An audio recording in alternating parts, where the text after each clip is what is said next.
प्रिय हिंदू बंधू भगिनींनो, उद्या वर्ष प्रतिपदा आहे.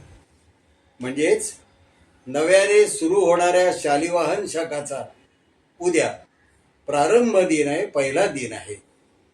पण उद्याच्या इतकंच महत्व आजच्याही दिवसाला आहे, कारण आजच फाल्गुनी अमावास्येला तुमच्या आमच्या दृष्टीने वंदनीय प्रातस्मरणीय असलेल्या छत्रपती संभाजी महाराजांचं दुःखद निधन झालं.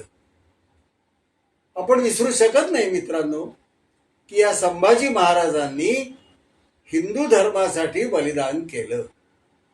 मी हिंदू म्हणूनच मरणार या त्यांच्या निश्चयाच्या प्रकाशात त्यांनी शरीराची सालटी काढू दिली. त्या नीच औरंग्याकडून सर्व तऱ्हेच्या यातना आणि वेदना सहन केल्या, पण त्यांनी हिंदू धर्म सोडला नाही. आणि उद्या याच पृष्ठभूमीवर आपण हिंदू नववर्षाचा प्रारंभ करणार आहोत, श्री गणेशा करणार आहोत.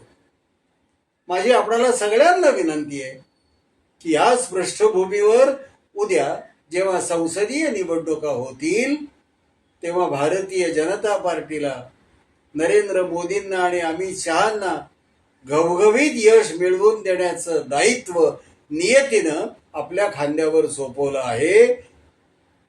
याला कृपा करून विसरू नका. मी का म्हणतोय असं? त्याचं कारण जगात आपला धर्म हा सर्वश्रेष्ठ आहे.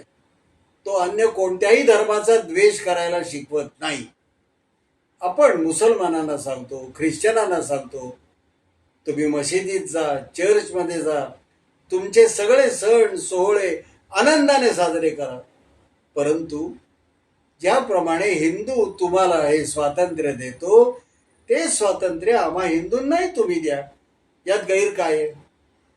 बरं, आपला इतिहास हा प्रभू रामचंद्राची, भगवान श्रीकृष्णाची, शिवाजी महाराजांची आणि गुरु गोविंद सिंगांची पुण्यस्मृती जागवणारा हा थोर इतिहास आहे.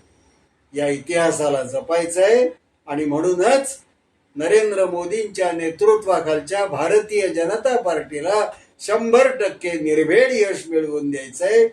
हा संकल्प कृपया करा. हा संकल्प करूनच मतदानाला जा.